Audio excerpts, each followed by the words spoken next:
Estamos aqui com o Sr. Stephen Bassett, diretor executivo do Paradigm Research Group e certamente um dos mais importantes e sérios defensores da causa da revelação de ETS. Sr. Bassett, entre todos os esforços importantes de sua parte para revelar de uma vez por todas a presença de ETS, foi o único em 2011 a questionar a Casa Branca sobre o assunto. Na época, você esperava que eles respondessem honestamente à pergunta que você propôs? Bem, o projeto se chamava We the People e foi criado pela Casa Branca para envolver o público.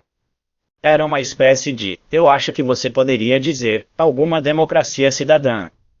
Foi uma boa ideia e eles abriram uma página no site da Casa Branca para qualquer um enviar uma petição. As regras eram simples. Se você obtiver 150 assinaturas em sua própria rede, eles as publicarão em seu site. E então, se você conseguir um número X de assinaturas em 30 dias, a Casa Branca prometeu que responderia a essa petição ou daria uma razão pela qual não poderia responder, o que geralmente acontecia por motivos legais, principalmente para assuntos que estavam envolvidos em processos judiciais. Bem, adivinhe? O povo americano está faminto por interação de seu governo. E eles receberam, não sei, algo entre 10 e 20, 0 petições nos primeiros 30 a 45 dias. A segunda que eu acho que foi enviada foi a petição de divulgação do Paradigm Research Group. Esse é o meu trabalho, prestar atenção a coisas assim. E reconheci imediatamente o valor disso. Então, enviamos uma petição de divulgação, que é a primeira de 5, e esta foi direta. Ele pedia que a administração Obama reconhecesse a presença extraterrestre envolvendo a raça humana. Muito simples. Tinha algum material explicativo e foi submetido. Bem, tinha 0 assinaturas, que era o limite na época em cerca de 6 dias. Acho que a Casa Branca percebeu rapidamente que havia cometido um erro. Eles haviam definido um limite muito baixo. E eles perceberam que podem ter milhares de petições para responder. Além disso, acho que esta petição de divulgação os pegou desprevenidos. Eu não acho que eles previram isso, embora devessem. Eu não concordo com esse tipo de coisa, mas você não acha estranho que eles tenham mudado as regras no meio do jogo? Bem, eles indicaram, para ser justo com a Casa Branca, eles indicaram no material explicativo do site que poderiam alterar os parâmetros. Eles não foram corrigidos. E cerca de 4 ou 5 dias depois de ultrapassarmos o limite de 0, eles aumentaram para 0, um aumento de 500%. No entanto, nossa petição se qualificou. E em 22 de outubro recebeu uma resposta da Casa Branca. Agora, muitos criticaram esse esforço como tolo, porque não havia chance de que essa petição desencadeasse a divulgação com D maiúsculo. Claro que não. Sabia que. E não era provável que a resposta fosse verdadeira. Isso é verdade. O importante é que recebemos uma resposta. E foi aí que a história foi feita, porque nos 65 anos de história moderna do OVNI, realmente, fenômeno ET, a Casa Branca nunca assumiu uma posição fixa sobre isso. E, de fato, o governo passou a não se posicionar sobre isso, tentando minimizar absolutamente tudo o que eles diziam. Desde 1969, a única resposta que alguém receberia seria uma carta padrão da Força Aérea, geralmente afirmando que o governo não investigava mais esse fenômeno e o que quer que fosse, não investigava, não representava nenhuma ameaça. Era isso. Porque qualquer resposta ou declaração seria arriscada e poderia trazer problemas para o embargo da verdade. A Casa Branca estava em uma posição interessante. Ele tinha que dizer porque não poderia responder, o que teria despertado muito interesse, ou responder. Agora, eles tinham duas opções nessa resposta, que veio por meio do Escritório de Política Científica e Tecnológica. Senhor Larson, creio eu, era o funcionário, o funcionário de HD designado para escrevê-lo. Tínhamos certeza de que o presidente saberia de sua resposta. Não há como eles escreverem uma resposta a isso sem verificar isso com a Casa Branca. E eles poderiam ter ido de duas maneiras. Eles poderiam ter feito um tipo de declaração flexível e insosso que deixasse muito espaço para argumentos que realmente não diziam nada. Mas eles não fizeram isso. Eles emitiram uma negação completa, linha dura absoluta.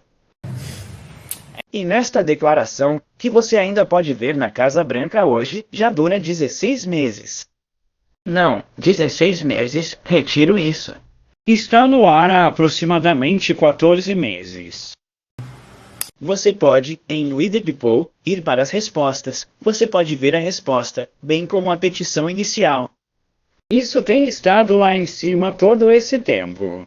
A propósito, essas petições de divulgação e algumas outras que foram enviadas por outras pessoas foram a primeira vez que essa questão apareceu no próprio site da Casa Branca. Esse foi outro marco. E quando você lê esta resposta, o que eles dizem é que não há nenhuma evidência de qualquer vida fora do planeta Terra ou evidência de que qualquer vida fora do planeta Terra esteja envolvida, e então eles deram um passo adiante. Disseram que não há evidências que o governo escondeu qualquer coisa do povo. Bem, este foi um presente de Natal antecipado, porque essa declaração não é apenas falha em todas as três acusações, mas é uma falha indefensável. Agora, o que quero dizer com isso? É possível dizer algo que não é verdade e ser capaz de defendê-lo muito bem na arena pública. Por outro lado, é possível dizer coisas que você simplesmente não pode defender. O que quer dizer que nenhum membro da equipe da Casa Branca ou o chefe do OSTP poderia subir no palco comigo ou com qualquer número de outros pesquisadores ou advogados e realmente defender essa afirmação contra um ataque de evidências que seriam facilmente fornecidas. Então o que aconteceu aqui? Não estamos claros. Há apenas duas possibilidades em minha mente. Que a Casa Branca é de fato tão desinformada sobre toda a questão ET e sua história de 65 anos que realmente acreditou que essa declaração demonstraria adequadamente a verdade. Ou eles nos deram um presente. O que é isso? O que quer dizer que a administração Obama, que tem contatos diretos com a iniciativa Rockefeller durante a administração Clinton de 93 a 96, contatos diretos naqueles membros-chave do círculo de Obama com os quais sabiam sobre a iniciativa Rockefeller 93 a 96, quando Lawrence Rockefeller tentou fazer com que Bill Clinton liberasse todos os arquivos. Esses contatos incluem o atual secretário de Defesa e ex-diretor da CIA, Leon Panetta, o atual secretário de Estado até, acho, o final de janeiro, Hillary Clinton, Bill Clinton, que obviamente recentemente jogou golfe com o presidente. John Podesta, que é o chefe do Center for American Progress, foi o presidente de transição de Obama durante sua transição após a primeira eleição e um ex-conselheiro-chave do presidente Clinton durante a iniciativa Rockefeller. A propósito, Leon Panetta era o chefe de gabinete naquela época. Albert Gore, que era vice-presidente na época, essas são apenas algumas das ligações que o governo Obama tem com aquela iniciativa, que poderia ter acabado com o embargo da verdade. É inconcebível para mim que John Podesta ou outros não tenham avisado o presidente que a questão do ET era real. Isso não significa que ele foi informado. Isso não significa que ele recebeu um tour da CIA pelas instalações subterrâneas. Quer dizer que ele foi avisado, olha, é real, a gente vai ter que lidar com isso um dia. É possível que o governo, muito inteligentemente, não possamos dizer nada que atraia uma grande quantidade de mídia sobre esse assunto, mas se dermos a eles uma resposta muito dura, seria muito fácil para eles mostrar que era falso. E uma das perguntas que estou ansioso para fazer no mundo pós-divulgação de alguém no governo Obama ou no passado é: foi isso que aconteceu? Você nos deu um presente lá? Porque garanto a você, estamos usando esse dom. Tudo o que o PRG fez desde 22 de outubro de 2011 foi para demonstrar a clara diferença entre essa linha dura, negação absoluta e as evidências sempre crescentes indicando que há uma presença extraterrestre. Em 2001, o projeto de divulgação de Greer parecia ter aberto uma porta importante com todas as testemunhas confiáveis prestando seus depoimentos sobre o assunto, indicando fortemente que o governo do ZEUA está realmente escondendo o que sabe sobre isso. No entanto, o ímpeto foi perdido quando as Torres Gêmeas foram derrubadas. Agora, com seus cidadãos ouvindo sobre a divulgação, por que você acredita que a reação será dentro do ZEUA? Governo? Você acha que isso vai causar um impacto que vai ser suficiente para realmente abrir alguma coisa aqui? A questão é a audiência cidadã. Sim, este é o projeto mais importante que o PRG tentou de longe. Nada chega perto. E está se baseando nos esforços de vários outros ativistas e pesquisadores, entre eles o Dr. Steve Greer. O Disclosure Project, que perdura até hoje, surgiu no final do século passado e culminou, pelo menos no primeiro grande evento, foi a coletiva de imprensa de 9 de maio de 2001, que durou cerca de 2 horas. Foi realizada no Clube Nacional de Imprensa. Havia 20 testemunhas presentes. Houve 75 testemunhas no total que foram apresentadas em uma fita condensada de 4 horas. Havia cerca de 100 jornalistas e câmeras e indivíduos, incluindo jornalistas e equipes de câmera, incluindo equipes internacionais. Foi um evento importante. Foi um bom evento e foi poderoso. E estou ciente de que isso desencadeou certos tópicos investigativos entre algumas das organizações de notícias. Mas o fato é que leva tempo para uma organização de notícias, especialmente o mainstream de ponta, mergulhar em uma história como essa, mesmo que haja muitos anos de história. Antes que eles pudessem realmente começar a desenvolver uma abordagem adequada, os eventos 9-11 ocorreram e foi isso. Quero dizer que foi o fim daquela ameaça. Desde então, várias outras coletivas de imprensa foram realizadas no National Press Club. O Paradigm Research Group teve um casal, 4 ou 5, bem como uma importante coletiva de imprensa patrocinada por James Fox e Leslie Kean, outra coletiva de imprensa muito importante patrocinada por Robert Hastings e o capitão Robert Salas. E tudo isso ajudou a promover, acredito, a conscientização pública e a dar um tapinha no ombro da mídia política em Washington. Cada uma dessas conferências, novamente, durou cerca de 1 hora a 1 hora e meia. E eles acabaram. As testemunhas eram poderosas. O que não aconteceu com esses eventos e muitos outros é o que chamo de massa crítica. Na física, a massa crítica é quando você reúne material radioativo suficiente para iniciar uma reação em cadeia. Você tem que ter o suficiente em um determinado espaço confinado ao mesmo tempo para criar uma reação em cadeia e, claro, sabemos a que isso leva. Esses eventos não criaram tal reação. Portanto, o PRG decidiu criar o que chamamos de evento de massa crítica. E essa é a audiência cidadã. Foi agendado para 29 de abril a 3 de maio. Vai ser no salão de festas do National Press Club onde também aconteciam esses outros eventos, eu acho. Bom, na verdade um foi lá e os outros 2 foram em salas laterais, mas todos no National Press Club. E o hotel anfitrião para isso será o Washington Plaza, a cerca de 6 quarteirões de distância.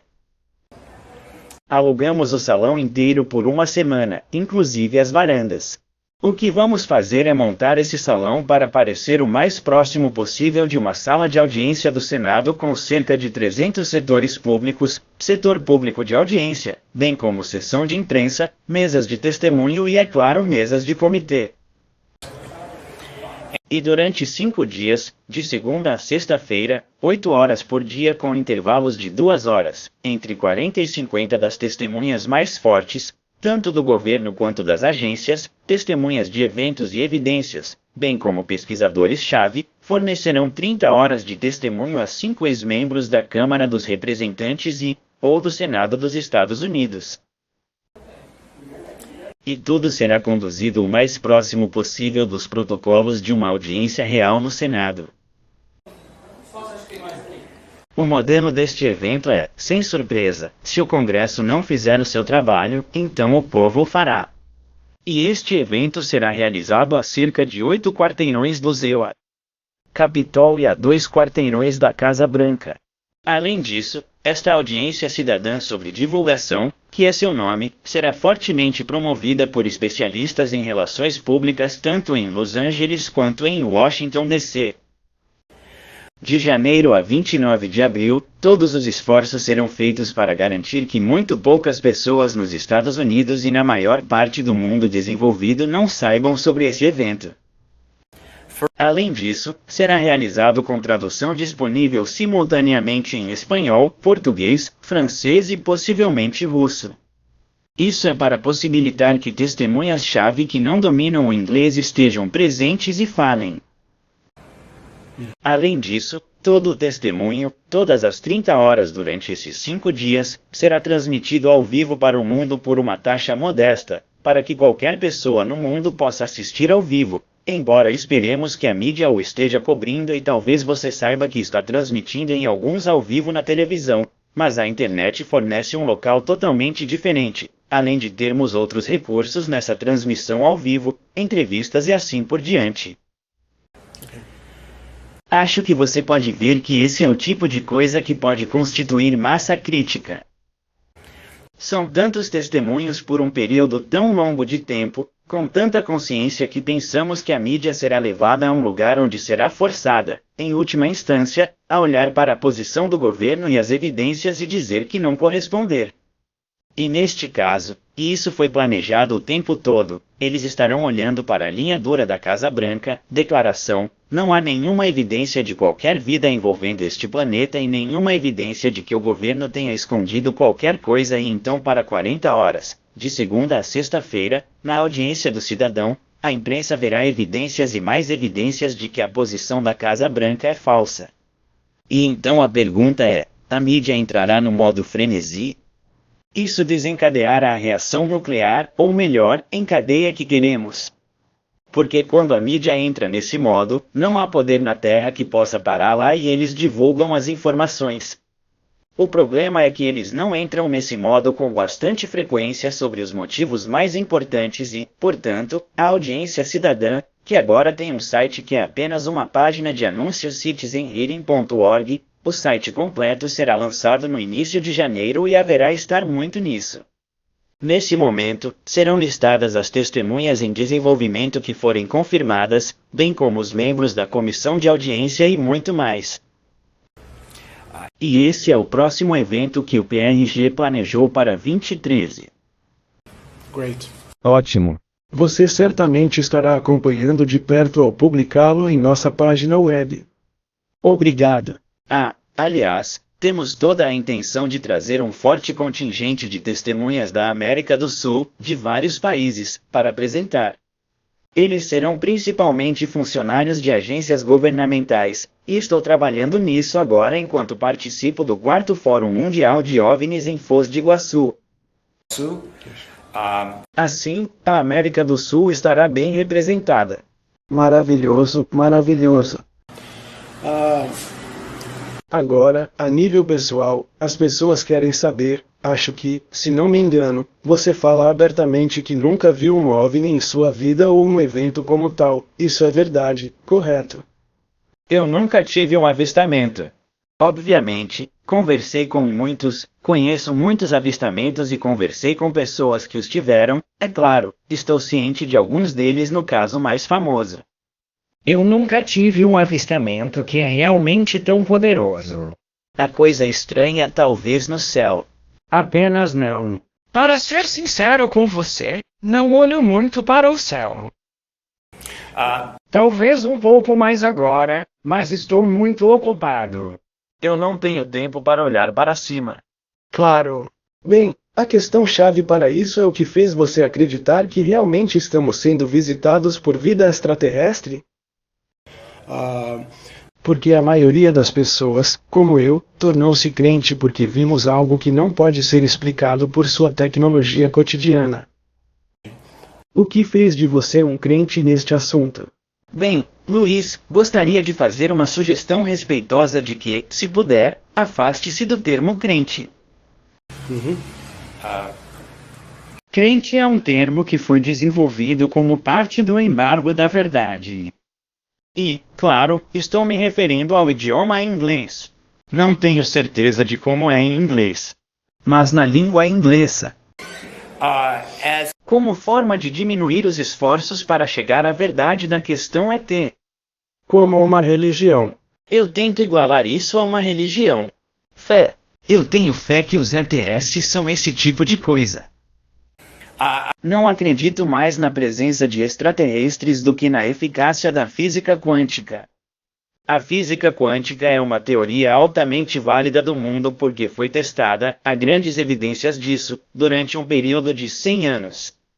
O problema com a questão dos ETS é o seguinte: a evidência da presença extraterrestre é enorme e avassaladora e a única razão pela qual é totalmente reconhecida é que o governo tomou uma decisão consciente de reter o reconhecimento e frustrar as tentativas de, como você diria, resolver esta questão, o que fez por razões políticas. Os governos fizeram isso no passado em muitas áreas. Qualquer governo pode decidir, a qualquer momento, impedir o estudo de um campo. A União Soviética fez isso, os alemães, os nazistas fizeram isso. Eles apenas interferem e dizem que você não pode estudar isso ou o que quer que você tenha descoberto não é verdade. Isso já aconteceu antes, e neste caso é com relação aos extraterrestres. Quando eu tinha 20 anos, eu era meio que orientado para matemática e ciências. Acabei me formando em física. Apenas pelo que eu estava lendo na mídia pública e em um livro estranho, me impressionou o suficiente para pensar, bem, claramente a única explicação é extraterrestre. Quando tomei a decisão de entrar em campo em 1995, já havia lido e visto mais do que o suficiente para saber. Absolutamente é. Definitivamente o caso. As evidências mostram isso claramente. E no 16º ano desde então, tudo o que aconteceu é que eu experimentei ainda mais evidências. E assim acredito que a evidência é esmagadora e que, se apresentada de forma adequada, sem viés e sem interferência do governo, convenceria qualquer pessoa razoável. Já que estamos em nível pessoal aqui, não é mais um negócio. Isso é muito sincero, na verdade agora. Doutor, Greer afirma com firmeza que esse extraterrestre, essa presença, não é prejudicial aos seres humanos. No entanto, há outras pessoas que dizem que isso não é verdade. Qual é a sua opinião pessoal sobre isso? Sei que você nunca tocou nisso, mas é por isso que estou perguntando. Ocasionalmente me perguntam, e responderei, mas a realidade está ausente, por causa da ingerência do governo na pesquisa e investigação desse fenômeno e da supressão do assunto, ou seja, o embargo da verdade. Estamos em desvantagem. Não estamos em posição. O movimento da ciência cidadã não está em posição de dizer com extrema confiança, alta confiança, qual é a totalidade da imagem alienígena, qual é a agenda deles, quantas civilizações estão aqui, o que eles querem, para onde vai. Não podemos criar modelos a partir do que sabemos, conectar os pontos da melhor maneira que pudermos, mas, na ausência de um confronto social completo ou envolvimento com o problema, a informação é incompleta e isso cria uma situação um tanto confusa. E então existem inúmeras teorias dentro da comunidade de ativistas de pesquisa ou FOET sobre o que está acontecendo, o que não está acontecendo. Todos eles merecem um certo respeito. Mas há teorias. Exceto aqueles que são obviamente desinformação ou tolice. Há aqueles que têm um sentimento muito forte de que todo o engajamento extraterrestre da raça humana é benigno, útil, benéfico, positivo. Há quem veja alguns aspectos muito negativos nisso e questione a agenda de um ou mais desses grupos alienígenas. Acho que ambas as posições têm suporte, mas acho que assumir uma posição difícil em qualquer um dos casos é provavelmente prematuro. Acho que agora você só quer avaliar as evidências da maneira que melhor as conhecemos. Em outras palavras, essas coisas que vemos acontecendo em relação ao engajamento ET, como círculos nas plantações, parecem ser muito benignas. Aquelas coisas das quais estamos muito cientes e que os indivíduos são levados sem seu consentimento e tratados de maneiras um tanto complexas, incluindo exames médicos intrusivos, não parecem ser tão benignas. E isso é provavelmente o que sabemos. Então, acho que o que tento fazer é sempre que falo em termos de um modelo de trabalho, que você precisa ter. Você simplesmente não pode levantar todos os dias e abordar todo o negócio como se fosse um conjunto aleatório de números. Mas quando estou falando de um modelo, eu digo isso. É um modelo. Pode ser alterado a qualquer momento. Mas é a minha melhor avaliação do que está acontecendo. Então, apenas alerto as pessoas para que entendam que, na maioria das vezes, estamos lidando com teorias. Existem certos fatos fundamentais que eu acho que não podem ser contestados com sucesso. Uma existe uma presença extraterrestre, presença não humana de outro lugar, quase certamente de outro sistema estelar ou sistemas estelares, muito improvável, mas possível de fora do tempo ou fora da dimensão, nossas dimensões atuais, considero isso muito pequeno. Isso é um fato. Que o governo saiba dessa presença, fato absoluto. Que o governo reteve informações deliberadamente e suprimiu pesquisas, ou pelo menos reconhecimento, fato absoluto. E que os seres humanos estão sendo envolvidos diretamente de forma física por essas entidades, fato absoluto. Além destes quatro, as coisas começam a ficar menos certas. Apesar de certas coisas específicas como o evento em Roswell, acho que é um fato. Mas há muitas incertezas agora que são misturadas depois que você busca os fatos básicos. E o que você tem que fazer como pesquisador e defensor é atribuir uma certa probabilidade de melhor estimativa a eles. E então, se você for confrontado por uma teoria, afirmação ou filme e examiná-lo e sua melhor estimativa é que tem cerca de 5% de chance de ser válido, então você deve colocá-lo de lado. Se tem cerca de 90%, 85% de desafio, então você precisa colocá-lo em sua curva de sino de evidência com a qual está trabalhando. Isso é o melhor que podemos fazer agora na era pré-divulgação. Ok. Você acredita que a divulgação do chá irá rasgar o tecido da cultura humana, como muitas pessoas estão dizendo? Novamente, o efeito da divulgação é desconhecido. Só podemos adivinhar. Existem muitas pessoas que têm muito pouca compreensão do fenômeno ET, a evidência da história, que estão fazendo fortes declarações sobre o que acontecerá após a divulgação. Obviamente, isso está sendo feito com uma opinião um tanto desinformada. É uma opinião desinformada. Aqueles que estudaram e sabem o que, têm uma noção do que provavelmente sairá, das informações que provavelmente virão, também não estão de acordo. E há alguns na comunidade de ativistas ET, comunidade de ativistas de pesquisa que tem grande preocupação com a realidade pós-divulgação, que começa no momento após o anúncio formal ser feito por um grande país, provavelmente os Estados Unidos. Só posso falar pelo meu ponto de vista. Eu não acho que a divulgação vai rasgar o tecido da sociedade. Não acho que vai destruir a religião ou que vai destruir as estruturas financeiras. Eu não acho que as pessoas vão enlouquecer. Eu não acho que os países vão cair. Acho que os ricos continuarão ricos e os pobres continuarão pobres. Mas a mudança começará a emanar a partir desse momento em um efeito cascata que continuará pelo resto do tempo. E essa mudança em alguns casos será muito sutil, em alguns casos será um pouco mais dramática. Mas, no mesmo sentido, no dia seguinte à divulgação, todos se levantam com os mesmos problemas e as mesmas questões que enfrentaram no dia anterior. Então, uma maneira que gosto de colocar de forma positiva, um tanto zen, é que após a divulgação, tudo mudará e nada mudará. A raça humana vem se adaptando às mudanças há, bem, milhões de anos. Se você voltar aos proto-Homo sapiens e por uns bons 300 anos como Homo sapiens.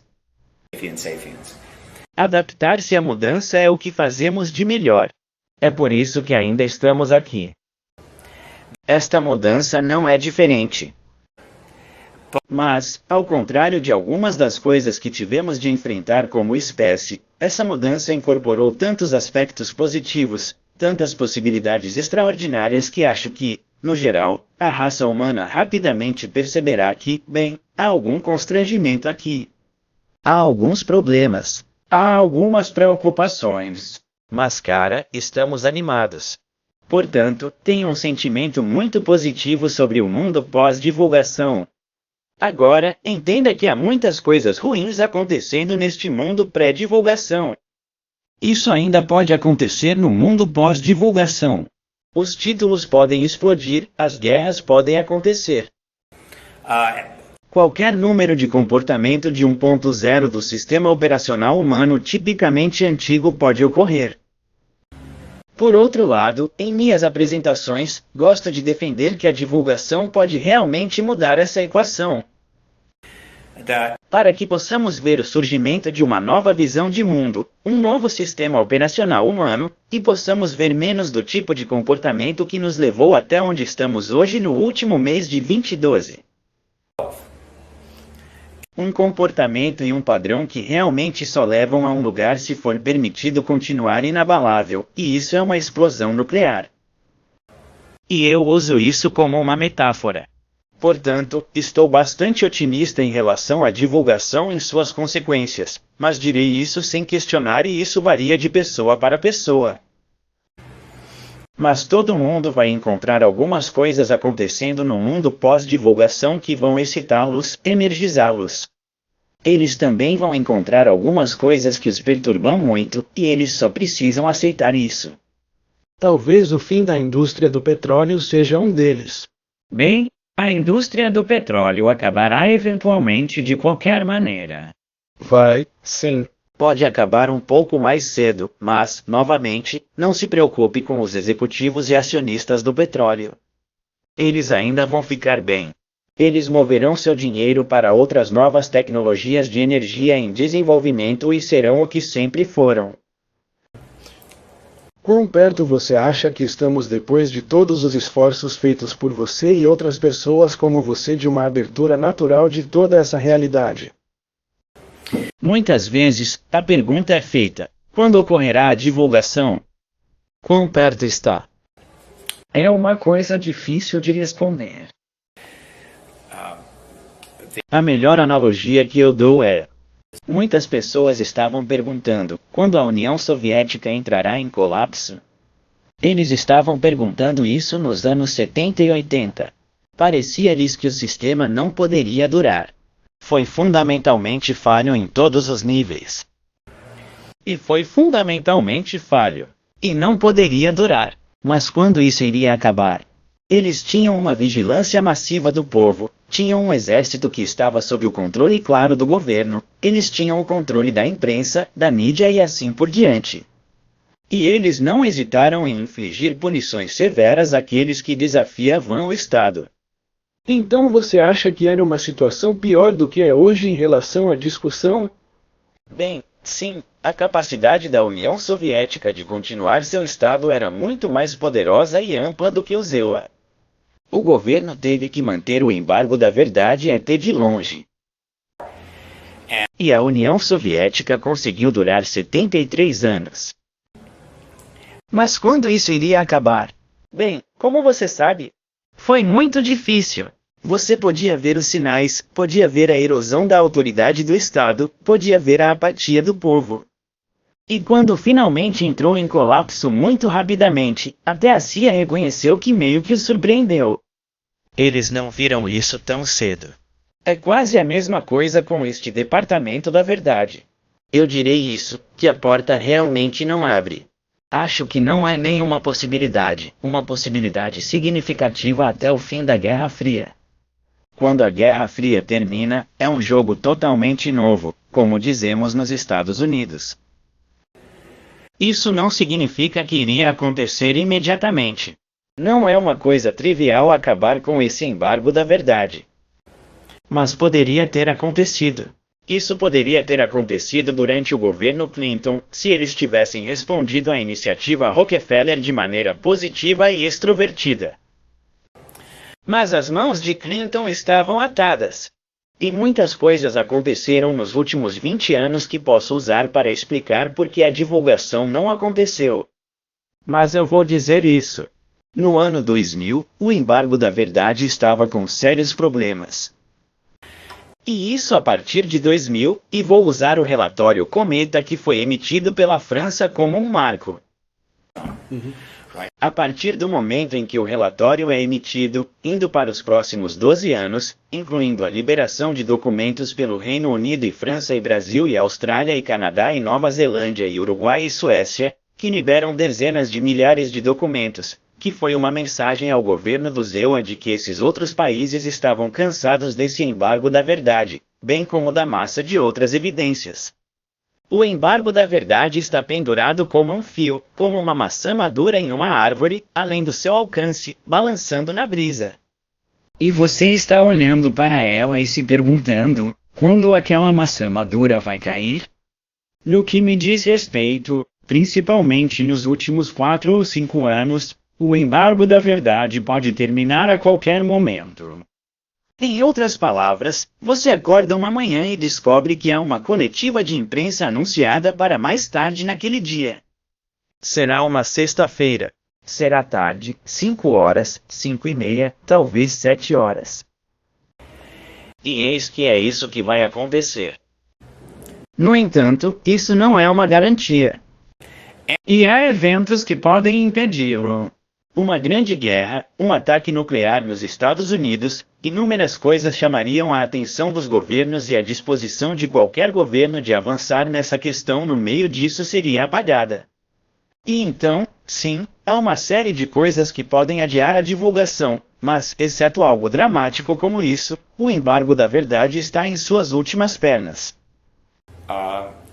Todo o propósito da audiência cidadã é, de fato, criar massa crítica e encerrá-la no próximo ano. Em outras palavras, o objetivo desta verdade e audição não é pequeno. É, de fato, criar um evento de massa crítica que desencadeará uma reação da mídia que resultará no fim do embargo da verdade em 60 ou 90 dias. Estou garantido? Absolutamente não. Está estruturado para isso? Sim. Poderia fazer isso?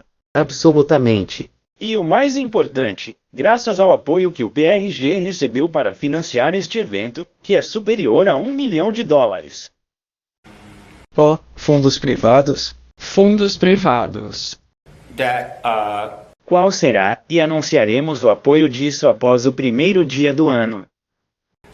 Mas o evento está anunciado. O National Press Club é reservado e pago.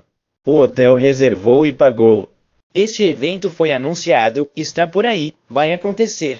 E isso é importante porque mesmo que algo particularmente terrível aconteça entre agora e 29 de abril, isso não impedirá que uma audiência cidadã ocorra e, portanto, existe o potencial para que esse evento ponha fim a esse embargo da verdade. Se algo muito desagradável tivesse acontecido antes de divulgar e financiar este evento, teria sido uma questão diferente. Portanto, estamos extremamente satisfeitos por termos conseguido fazer isso e por podermos realizar esse evento tão cedo no segundo mandato do governo Obama. Porque, como indiquei, o presidente Obama é o vencedor preferencial daquela eleição em 21 de novembro passado. porque ele tem todos esses laços com pessoas-chave no Partido Democrata e seu governo desde a iniciativa Rockefeller e, portanto, ele tem um legado que pode construir para ser o presidente da divulgação, supondo que outra nação não o prejudique. Há uma série de nações que seu líder dessa nação poderia ir na frente de seus cidadãos amanhã com base nas evidências que eles têm de sua cadeira de defesa da Força Aérea em aviões cheios filmando essas naves indo e vindo, o que quer que eles tenham em seus arquivos, e anunciar a presença do ET. E seria isso. E os EUA teriam que seguir essa nação. E devo dizer, com bastante franqueza, que o Brasil é uma das nações da lista que considero uma potencial nação de divulgação que poderia fazer esse anúncio por conta própria. Ok. Tivemos uma espécie de destruidor de corações ontem. No primeiro dia deste fórum aqui, Guevara anunciou que a aeronáutica, a Força Aérea Brasileira, foi o único ramo das Forças Armadas Brasileiras a cooperar com esta causa, divulgando muitos documentos. Tenho certeza que você está ciente disso. Na verdade, tivemos um representante da Força Aérea Brasileira aqui para entregar os documentos e só olhar isso. Mas logo no dia seguinte tivemos um palestrante que era filho de um piloto da Força Aérea.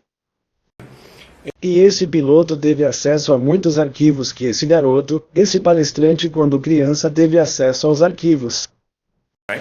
E ele disse que viu muitos documentos em uma caixa que ele realmente viu. E ele até viu fotos de navios que foram tiradas por pilotos próximos a aviões enquanto voavam. E nenhum deles foi incluído nos documentos divulgados pela Força Aérea.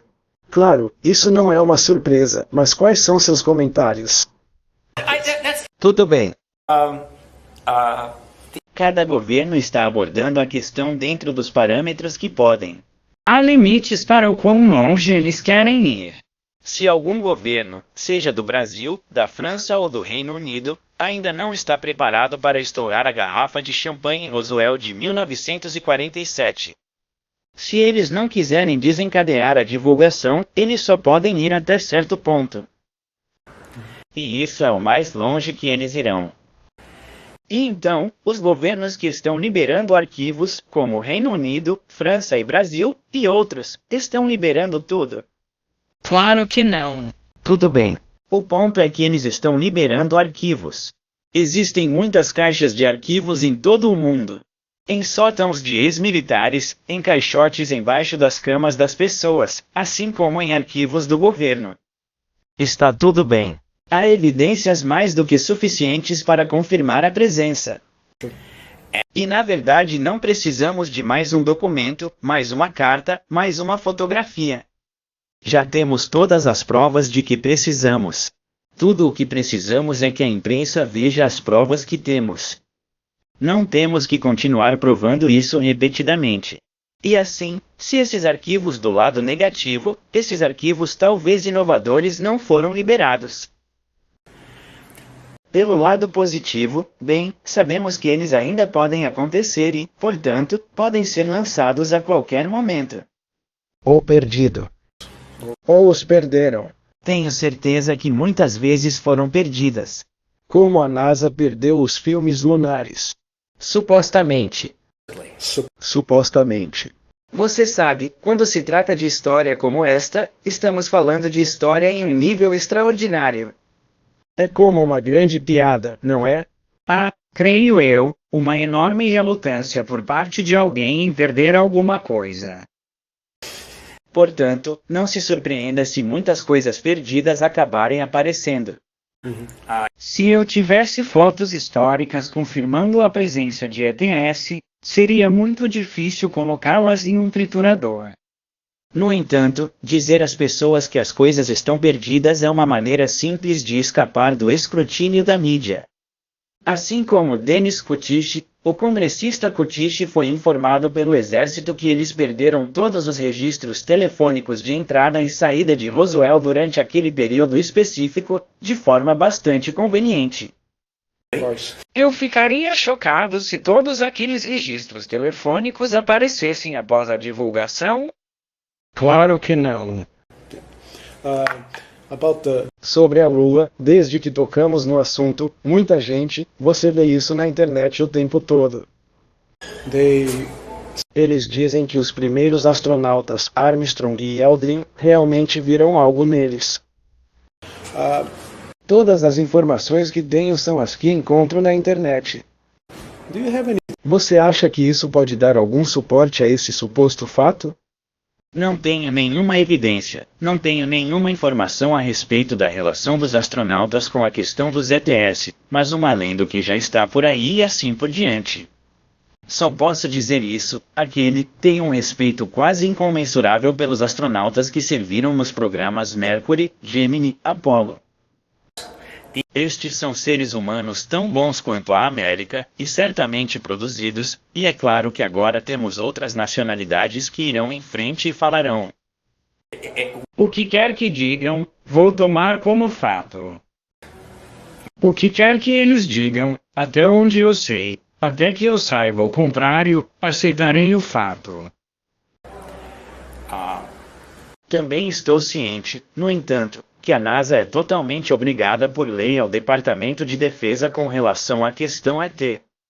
Não há como alguém na NASA dizer qualquer coisa publicamente sobre a questão ET sem a autoridade da NASA que não estaria infringindo a lei e provavelmente acordos e Deus sabe o que mais. Eles estão completamente contidos nesta questão, o que significa simplesmente que um astronauta poderia ver um disco de 1 milha de largura pairando sobre a Lua, e esse astronauta estaria sob enormes restrições para não dizer absolutamente nada. E é assim que as coisas são. Isso significa que os astronautas viram alguma coisa? Não sei. Mas se o fizessem, poderiam ter falado sobre isso publicamente? Não dentro da lei. E isso é tudo o que posso dizer neste momento. Mas até que eu saiba o contrário, o que quer que um astronauta diga sobre o que viu, fez, sabe, é um fato para mim até que eu tenha evidências claras do contrário ou eles emitam uma declaração alterada. Ok. Mais uma vez, voltando a Kennedy aqui, não concordo com esse tipo de teoria, mas o assassinato de Kennedy, muitas pessoas dizem que foi devido ao fato de que ele iria divulgar a presença de ET. Há alguma indicação real de que você já viu sobre isso? A conexão entre Kennedy e ETS realmente vem sob um título maior. E essa é a reinterpretação da história. Muitos historiadores e muitas pessoas inteligentes vão passar a maior parte do resto deste século voltando e reexaminando completamente a história do mundo, a história dos Estados Unidos e de outros países e do mundo em geral, certamente de volta à civilização do verão cerca de 0 anos atrás, com a realidade ET, com a matéria ET como fato, e procurando por todas as conexões possíveis entre o que aconteceu no passado e uma realidade ET, e eles vão encontrar muito. A conexão com Kennedy é apenas um dos inúmeros exemplos disso. Existe uma conexão Kennedy-ET? As evidências parecem apontar que sim. Truman certamente sabia sobre a presença de ETS. Eisenhower certamente sabia sobre a presença de ETS. Kennedy não era um homem desconectado. Seu pai era muito poderoso. Ele era um herói de guerra. Ele dificilmente foi, você sabe, desrespeitado pelos militares. E assim, a ideia de que Kennedy não teria sido avisado por alguém de que a presença de ETS é real, acho bastante improvável. Se ele recebeu um briefing extenso da CIA ou do Departamento de Defesa, não sei. Em 1960, o embargo da verdade estava se solidificando e o governo estava ficando muito bom em manipular o assunto e manter o público fora dele. E pode ser que a essa altura eles tenham percebido que dar um briefing ao presidente poderia muito bem arriscar o embargo da verdade. Por que não colocar o presidente em uma base de necessidade de conhecimento? Nesse sentido, Kennedy foi uma espécie de presidente em transição. Mas há algumas evidências de que Nixon sabia disso.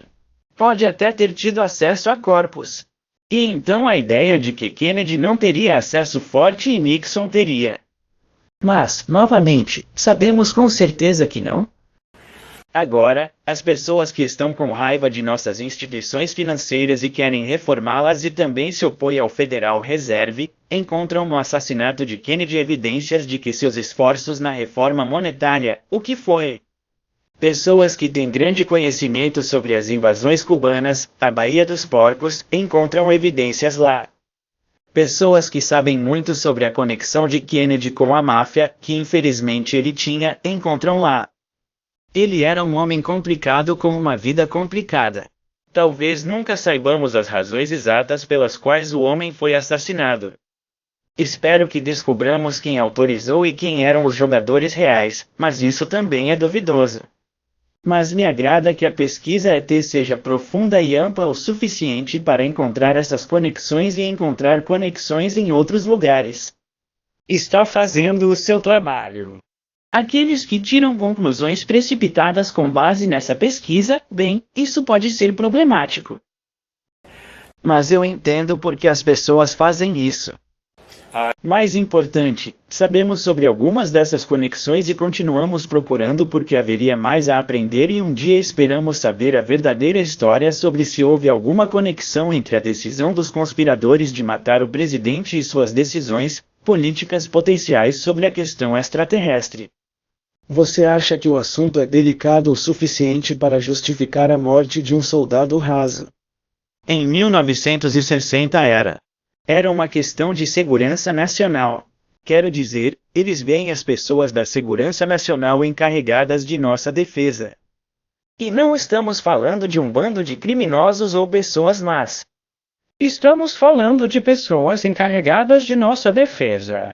Eles, em 1960, seu trabalho era nos defender contra a União Soviética e impedir uma guerra nuclear, que acabaria com toda a civilização. Isso foi um assunto muito sério. E então posso garantir, se algo feito por alguém ameaçasse o equilíbrio que eles criaram que pudesse arriscar uma guerra nuclear, qualquer medida teria sido considerada para impedir que esse indivíduo fizesse isso, certo? Não porque fossem maus, não porque quisessem ser ricos e poderosos, mas porque seu trabalho era lidar com a ameaça soviética, que em 1960 era bastante óbvia. E é claro que sabemos o que aconteceu em 1962. Quase tivemos uma guerra nuclear. E assim seria a atitude deles. E se ao mesmo tempo estivéssemos lidando com mísseis sendo enviados para Cuba por Khrushchev, e ao mesmo tempo está em todo lugar que extraterrestres estão aqui e estamos tendo que lidar com isso também. Nesse tipo de confusão, alguém comete um erro. E é por isso que o PRG se esforçou consideravelmente desde o final dos anos 1990 para tentar mudar a linguagem, particularmente no que diz respeito ao encobrimento de OVNIs. Não me refiro ao encobrimento. Refiro-me a um embargo de verdade. Porque não era ilegal. A política fundamental de repressão e com conhecimento da questão ET foi feita dentro das leis de segurança nacional, foi completamente ilegal. Ninguém jamais seria acusado de um crime, pelo menos pela apólice básica. E chamá-lo de encobrimento essencialmente tornava ilegal algo que não era. E então criminaliza as pessoas que seguiram essa política desde o governo Truman. E isso não está certo. E criminalizar as pessoas que estavam defendendo o país de certa forma não vai trazer seus aliados para dentro do governo. E então é um embargo de verdade, não um acobertamento. Ok. Temos conosco um famoso nefrologista italiano, seu nome é Roberto Pinotti.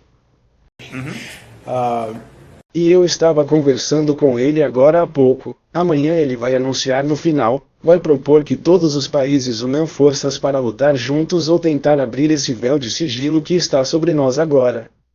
Você acha que isso é algo fácil de orquestrar? É algo que vai funcionar. Fácil de orquestrar um evento sem precedentes que mudou o mundo absoluto na história da humanidade. Provavelmente não é fácil. Mas me interessa que você tenha me contado isso porque acontece, e isso é pura coincidência, na minha apresentação de domingo. Não grite muito rápido. Não grite. No domingo. Em minha apresentação no domingo, que antecede o discurso de Roberto Panay, farei uma sugestão de que os países do mundo desenvolvido certamente, embora qualquer país seja convidado, considerem a possibilidade de se encontrarem em particular nos bastidores para possivelmente efetuar uma divulgação conjunta anúncio em 8 de julho, 2013. 8 de julho é o Dia Mundial da Divulgação. Eu sei disso porque o PRG estabeleceu o Dia Mundial da Divulgação há 3 anos. Outra tentativa havia sido feita anteriormente, mas não deu certo. PRG colocou seus recursos por trás disso. E 8 de julho é o Dia Mundial da Divulgação. Vá ver worlddisclosureday.org, eu acho.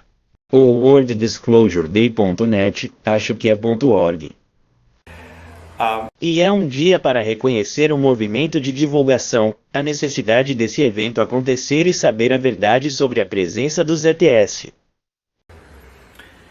E isso é cerca de 3 meses após o término da audiência cidadã, que terminará no dia 3 de maio.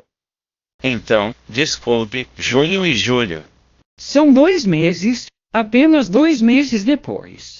Tempo suficiente para que a mídia talvez se envolva nessa questão.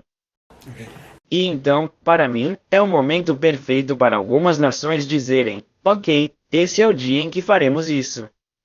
E eles vão divulgar os comunicados à imprensa sobre isso.